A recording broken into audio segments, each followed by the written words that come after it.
اعوذ باللہ من الشیطان الرجیم بسم اللہ الرحمن الرحیم الحمد للہ رب العالمین الرحمن الرحیم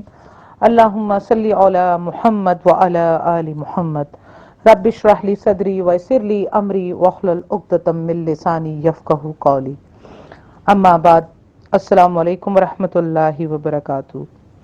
جی سوال آیا ہے کہ توریہ کیا ہے؟ توریہ کرنا کسے کہتے ہیں اور توریہ سے مراد کیا ہے اور یہ کیسے کیا جا سکتا ہے، کب کیا جا سکتا ہے، کس سچویشن میں کیا جا سکتا ہے؟ تو اصل میں توریہ بیسیکلی جو سٹارٹ ہوا ہے معاملہ، کہ یہ بھی کوئی لفظ کا نام ہے، یہ حضرت ابراہیم علیہ السلام کے دور میں حضرت ابراہیم علیہ السلام کے ساتھ پیش آیا، اور بخاری مسلم دونوں میں یہ حدیث ہے کہ حضرت ابراہیم علیہ السلام نے کہا کہ مجھے 3 دفعہ جو ہے وہ توریے سے کام لینا پڑا، جو مفہوم میں آپ کو بیان کر رہی ہوں لفظ بائی لفظ۔ اس وقت میرے سامنے کوئی حدیث نہیں کھلی جسے میں آپ کو پڑھ کر سنا رہی ہوں، بلکہ میں آپ کو اس کا مفہوم بیان کر رہی ہوں۔ بخاری مسلم دونوں میں حدیث موجود ہیں کہ حضرت ابراہیم علیہ السلام نے فرمایا کہ مجھے 3 دفعہ جو ہے وہ توریہ کرنا پڑا، اور وہ خالصتاً 2 دفعہ تو اللہ کے لیے ہے، ٹھیک ہے، اور 1 دفعہ حضرت ابراہیم علیہ السلام نے اپنے لیے کیا، اور 2 دفعہ خالصتاً اللہ کے لیے۔ تو وہ بیسیکلی جو توریہ، جسے آپ جھوٹ بھی کہہ سکتے ہیں، لیکن جھوٹ تو کیونکہ ایک نیگیٹو ورڈ ہے، لیکن توریہ تقوی کے ساتھ جو ہے بات کو گھما پھرا کر کرنے کو توریہ کہتے ہیں۔ پہلے تو آپ یہ فرق سمجھ لیجئے کہ جھوٹ اور توریہ میں فرق کیا ہے، جبکہ میں آپ کو انشاءاللہ یہ بھی بیان کروں گی کہ کن موقعوں پر خالصتاً آپ جھوٹ بھی بول سکتے ہیں، وہ موقع بھی بیان کر دوں گی کہ توریہ کے علاوہ، توریہ تو پیغمبروں کا اور تقوی والے لوگوں کا معاملہ ہے کہ جو جھوٹ کو گھما پھرا کر بات کو آگے پیچھے کر کے اسے تقوی کی وجہ سے اپنے تقوی کو برقرار رکھتے ہوئے اسے توریہ کرنا کہتے ہیں۔ لیکن آپ اور میرے جیسے لوگ جو ہیں وہ موقع کے اوپر خاص سچویشن میں جھوٹ بھی بول سکتے ہیں، اس کی اجازت بھی ہمیں قرآن اور حدیث سے ملتی ہے، وہ بھی میں آپ کے سامنے انشاءاللہ تعالی رکھوں گی۔ تو پہلے تو آپ کو توریہ کو سمجھنا ہے کہ توریہ جو ہے وہ کس وقت کیا حضرت ابراہیم علیہ السلام نے؟ 2 دفعہ اللہ کے لیے، ٹھیک ہے، اور 2 دفعہ جو ہے 1 دفعہ پرسنلی اپنے لیے کیا، تو 3 دفعہ حضرت ابراہیم علیہ السلام کو توریہ سے کام لینا پڑا، جس کی 2 مثالیں قرآن کریم میں موجود ہیں۔ آپ جب قرآن کریم میں حضرت ابراہیم علیہ السلام کا واقعہ پڑھتے ہیں، 1 دفعہ تو وہ کہ جب انہوں نے کافروں کے ساتھ شرکیہ میلے پہ جانا تھا، تو حضرت ابراہیم علیہ السلام کو جو ہے لوگ لینے آئے، لڑکے وغیرہ لینے آئے کہ چلو ہمارے ساتھ میلے پر چلو، تو حضرت ابراہیم علیہ السلام نے انکار کر دیا کہ میں نہیں جا سکتا، اور کہا کہ انی سقیم، یعنی میں بیمار ہوں، میں نہیں جا سکتا۔ تو کیونکہ حضرت ابراہیم علیہ السلام کے دماغ میں آلریڈی ایک پلان تھا، جس کی وجہ سے انہوں نے انی سقیم کہہ کر توریہ کر دیا، وہ نہیں گئے، کیونکہ انہیں پیچھے جو ہے وہ بتوں کو توڑنا تھا۔ اور دوسرا موقع پھر آپ کو پتا ہے کہ قرآن کریم میں آتا ہے کہ حضرت ابراہیم علیہ السلام نے جو ہے وہ کافی سارے بتوں کو،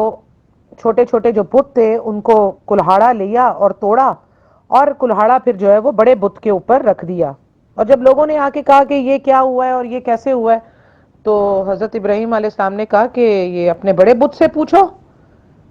اس نے ہی سب کو توڑا ہے، کیونکہ کلہاڑا اس کے اوپر رکھا ہوا تھا۔ تو پھر انہوں نے کہا کہ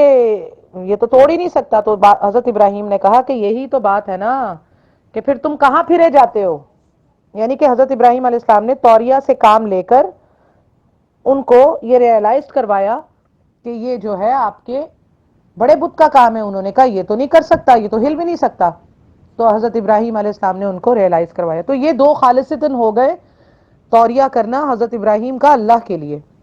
اور تیسرا توریہ جو ہے وہ آتا ہے بخاری مسلم میں ہی ہے. یہ تینوں توریہ اسی میں ہے بخاری مسلم سے, کہ ایک بادشاہ تھا, آپ کو معلوم ہے کہ وہ جو بھی کوئی شادی شدہ خاص طور پہ کوئی حسین جمیل عورت ہوتی تو اس کی جو ہے وہ عزت کو پامال کرنا اس کی عادت تھی, اور وہ کوئی حسین عورت جو ہے وہ جوان خوبصورت عورت کو نہیں چھوڑتا تھا کہ جس کی عصمت دری نہ کرے. تو معاملہ یہ ہوا کہ حضرت ابراہیم علیہ السلام اور حضرت سارہ کا پالا پڑ گیا اس بادشاہ کے ساتھ. اور وہ کیا کرتا تھا, بادشاہ اس عورت کے شوہر کو قتل کروا دیتا تھا. تو اب حضرت ابراہیم یہاں پھنس گئے. تو بادشاہ نے پوچھا یہ کون لگتی ہے تمہاری؟ تو حضرت ابراہیم علیہ السلام نے کہا کہ میری بہن ہے. اپنی بیوی حضرت بی بی سارہ کے لیے حضرت ابراہیم علیہ السلام نے بادشاہ کو کہا کہ یہ میری بہن ہے, کہ یہ ادروائز تو مجھے قتل کروا دے گا. تو حضرت ابراہیم نے کہا یہ بہن ہے. اور پھر حضرت ابراہیم نے حضرت بی بی سارہ سے کہا کہ تم بھی بادشاہ سے یہی کہنا کہ میں تمہارا بھائی ہوں, کیونکہ اس وقت اس جگہ پر تمہارے اور میرے علاوہ کوئی اور مومن نہیں ہے, اور مومن ایک دوسرے کے بھائی ہیں, مومن آپس میں بہن بھائی ہیں. تو ہم مومن ہونے کے ناطے تو بہن بھائی ہیں, لیکن ویسے میاں بیوی ہیں. تو یہ مومن ہونے کے ناطے میں نے اپنے دل میں نیت کر کے یہ توریہ کیا ہے کہ وہ میری بہن ہے, تو تم بھی بادشاہ سے یہی کہنا. خیر بادشاہ, پھر بڑا یہ قصہ لمبا ہے کہ بادشاہ نے 3 دفعہ ٹرائی کی حضرت ابراہیم کی جو بیگم تھیں ان کی طرف عصمت دری کرنے کے نیت سے اپنا ہاتھ بڑھایا, تو اس بادشاہ کے ہاتھ جو ہے شل ہو گیا, سن ہو گیا, فالج جیسے گر جاتا ہے, ایسا ہوا. اور پھر وہ ایک دم ہٹ گیا. تو اس بادشاہ مطلب پیچھے ہو گیا, اور اس نے کہا کہ میرے لیے دعا کرو کہ میرا ہاتھ ٹھیک ہو جائے, میں تمہیں کچھ نہیں کہوں گا. تو حضرت سارہ نے دعا کی تو وہ پھر ٹھیک حالت میں ہو گیا. پھر اس کی طرف جو نیت بڑھی بے ایمانی کی طرف اس بادشاہ کی, تو وہ حضرت بی بی سارہ کی طرف بڑھا, اور پھر اللہ تعالیٰ نے اس کے ہاتھ پاؤں کو شل کر دیا, فالج کا اٹیک ڈال دیا. تو پھر وہ ڈر گیا, اور پھر اس نے کہا کہ دوبارہ میرے لیے دعا کرو, اب میں نہیں کروں گا. اور پھر اسی طرح تیسری دفعہ بھی ہوا. تو اس کے بعد اس وہ بادشاہ نے حضرت بی بی سارہ کو چھوڑ دیا اور کہا کہ یہ تو کوئی انسان نہیں لگتی مجھے, یہ تو کوئی سرکش جن ہے اس کے ساتھ, تو میں جو ہے وہ اس کو آزاد کرتا ہوں اپنے شر سے. اور پھر ساتھ میں اسی بادشاہ نے حضرت ابراہیم اور حضرت بی بی سارہ کو وہاں سے بڑی عزت کے ساتھ روانہ کیا, اور ساتھ میں ایک لونڈی بھی عطا کی جن کا نام حضرت بی بی ہاجر تھا, جس کو ہم حضرت بی بی ہاجرہ کہتے ہیں, جو حضرت اسماعیل علیہ السلام کی والدہ ہیں, جن سے پھر حضرت ابراہیم علیہ السلام نے نکاح بھی کیا. ٹھیک ہے, تو یہ ہیں 3 توریہ,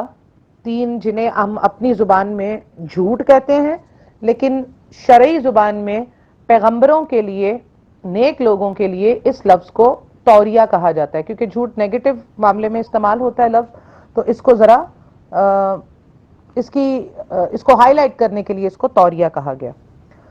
اچھا, اب ہماری جو گروپ ممبر نے سوال کیا تھا, انہوں نے یہ کہا تھا کہ نبی صلی اللہ علیہ وآلہ وسلم بھی توریہ سے کام لیتے جنگ کے معاملوں پر, کہ اس کی جگہ وغیرہ نہیں بتاتے تھے. تو یہ ابو داؤد کی حدیث ہے, حدیث کا نمبر 2637 ہے. اور جو میں نے حضرت ابراہیم علیہ السلام کی ابھی آپ کو حدیث بیان کی ہے جس میں یہ سارا معاملہ ہے, تو یہ 3358 بخاری کی حدیث ہے, اور یہ بخاری کی حدیث ہے جو حضرت ابراہیم علیہ السلام کے توریہ ہے جس میں. اور جو بات اسپیسیفکلی پوچھی گئی ہے کہ نبی صلی اللہ علیہ وسلم جو ہے وہ جنگ میں توریہ سے کام لیتے, تو وہ ابو داؤد کی حدیث ہے جس میں آپ صلی اللہ علیہ وسلم نے فرمایا کہ جنگ دھوکے کا نام ہے. ٹھیک ہے, اور یہی حدیث جو ہے مسند احمد 4944 میں بھی ہے کہ جنگ کے اندر دھوکہ ہی ہوتا ہے بیسیکلی, لیکن اس میں بھی یہ خیال اسپیشلی آپ صلی اللہ علیہ وسلم نے رکھا اور رکھنے کا حکم دیا گیا کہ جہاں ٹریٹیز ہوئی ہوں گی, معاہدے ہوئے ہوں گے کافروں سے, تو وہاں ایسا نہیں ہوگا کہ آپ ان کا کوئی معاہدہ جو ہے وہ توڑ دیں جنگ کے دوران. یہ ہرگز نہیں آپ صلی اللہ علیہ وسلم نے اس بارے میں اس لیے پورا جو ہے وہ سمجھایا کہ آپ ٹریٹیز نہیں توڑیں گے کافروں کے ساتھ، جنگ کے اندر جھوٹ بول سکتے ہیں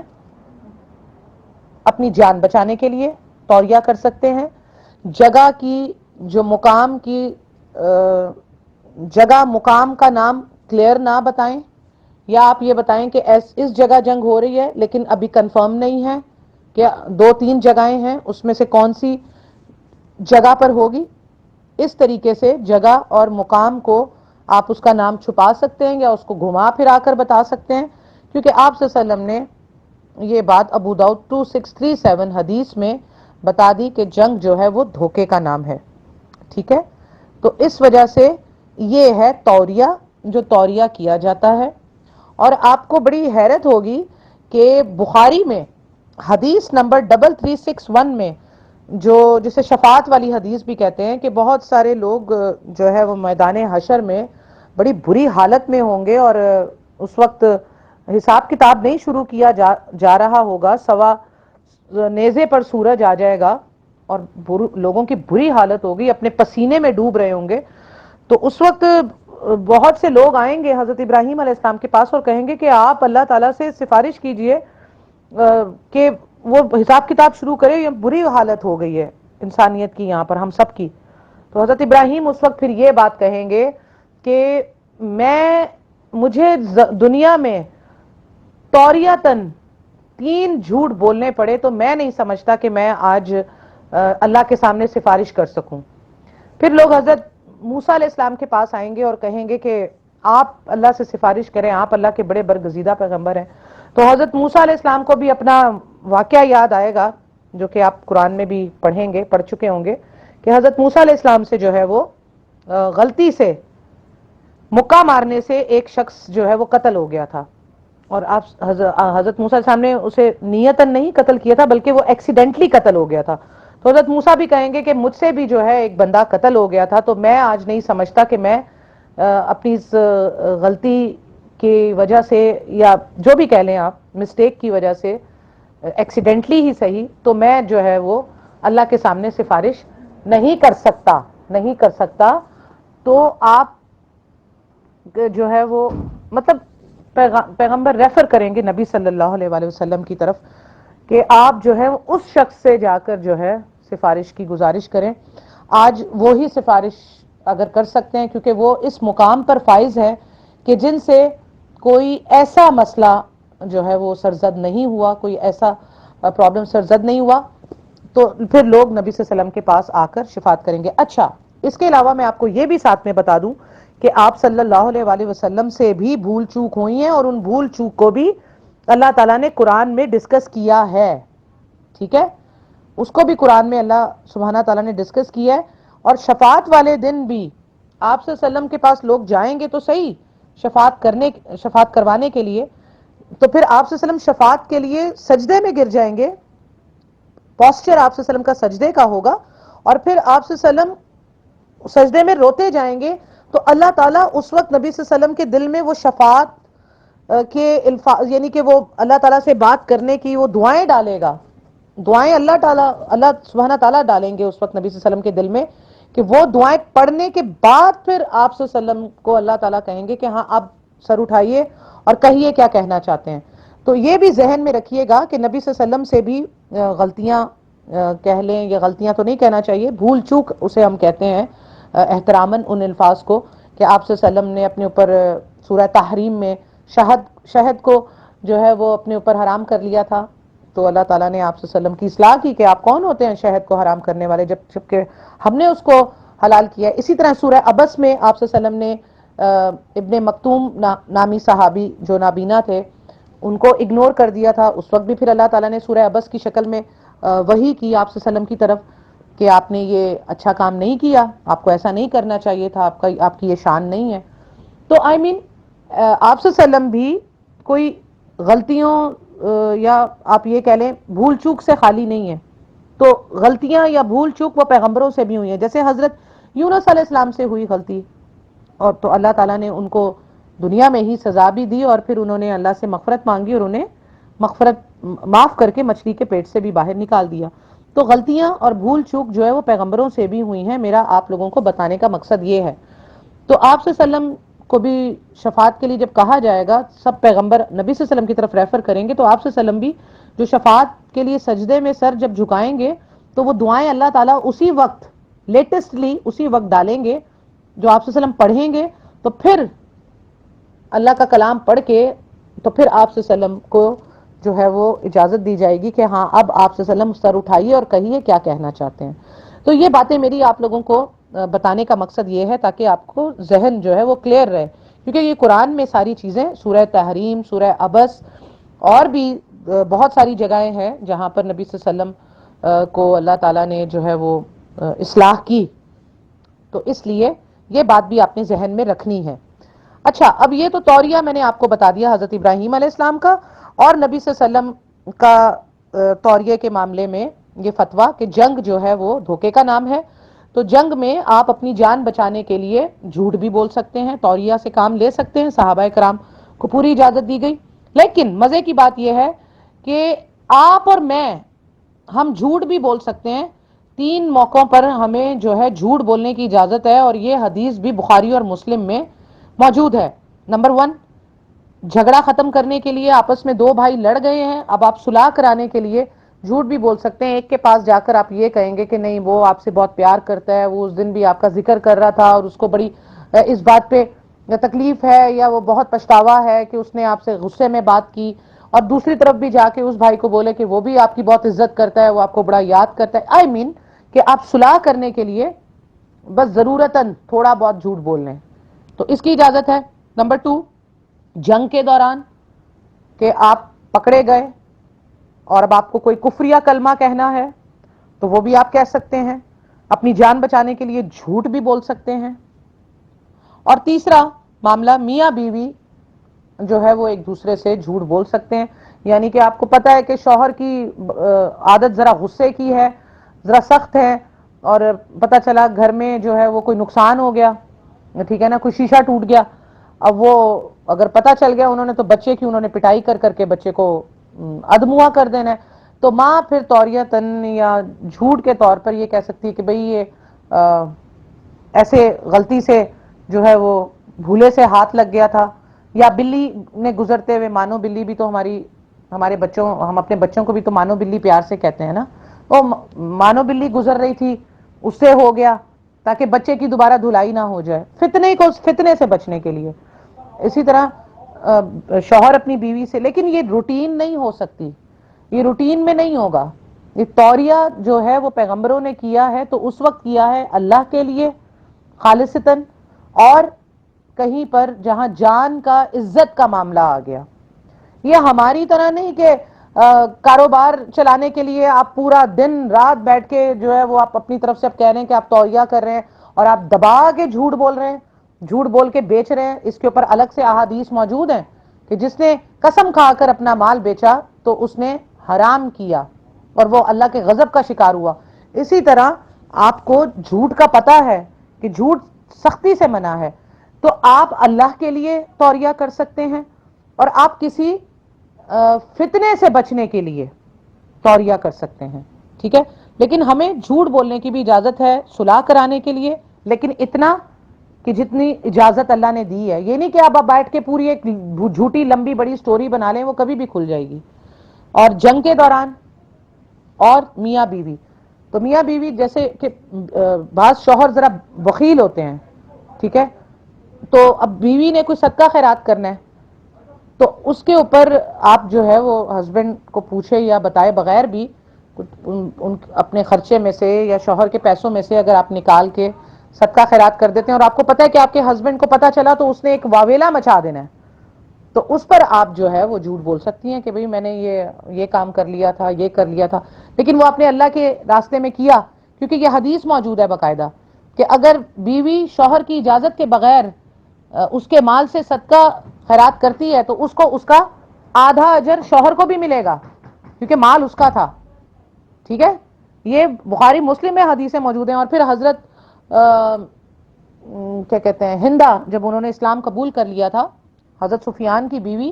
وہ آئی نبی صلی اللہ علیہ وسلم کے پاس اور انہوں نے یہ نبی صلی اللہ علیہ وسلم سے پوچھا کہ میرا شوہر مجھے خرچے کے لیے جو ہے وہ کوئی پیسہ نہیں دیتا، تو کیا میں اس کے پاکٹ میں سے اپنے لیے وہ ضرورت کے پیسے نکال سکتی ہوں اپنے بچوں کے لیے؟ تو آپ سے نے فرمایا ہاں نکال سکتی ہو، لیکن اتنا جتنا کہ تمہیں ضرورت ہو. تو یہ بخاری مسلم میں موجود ہے، ٹھیک ہے نا. تو اتنا آپ جھوٹ کی اجازت آپ کو اسلام میں ملی ہے، جیسے میاں بیوی کو فتنے سے بچنے کے لیے یا اپنی کوئی ایسی چیز، لیکن اس کی روٹین نہیں ہوگی. جہاں آپ روٹین کریں گے تو وہاں آپ کی نیت اللہ تعالیٰ کو پتا ہے، وہاں آپ کو وہ یوں پکڑ لے گا اور ذلیل کر دے گا، کیونکہ جھوٹا آدمی کبھی بھی عزت نہیں پاتا، رسوا ہو جاتا ہے. تو یہ توریہ کا معاملہ جو ہے وہ میں نے آپ کو بیان کر دیا ہے کہ توریہ جو ہے وہ کس وقت کیا جاتا ہے. سورہ نحل آیت نمبر 106، جس میں آپ کو میں ابھی نیچے یہ حدیثیں اور یہ آیت بھی شیئر کر دیتی ہوں تاکہ آپ لوگوں کو سب کو پتا چل جائے کہ توریہ کیا ہے، اور جھوٹ ہم عام لوگ کس سچویشن پہ بول سکتے ہیں، کتنی اجازت ہمیں ہے. تو یہ آپ لوگوں کی نالج میں ہونا چاہیے. ٹھیک ہے، بہرحال یہ آپ کے امارہ کے سوال کا جواب تھا ہماری ممبر کا، اور یہ تمام ممبر اس سے فائدہ حاصل کریں. اور اسپیسیفکلی اگر کسی کی کوئی کنفیوژن اس ٹاپک پر یا کوئی سوال ہو تو وہ مجھ سے کر سکتا ہے. جزاکم اللہ خیرن،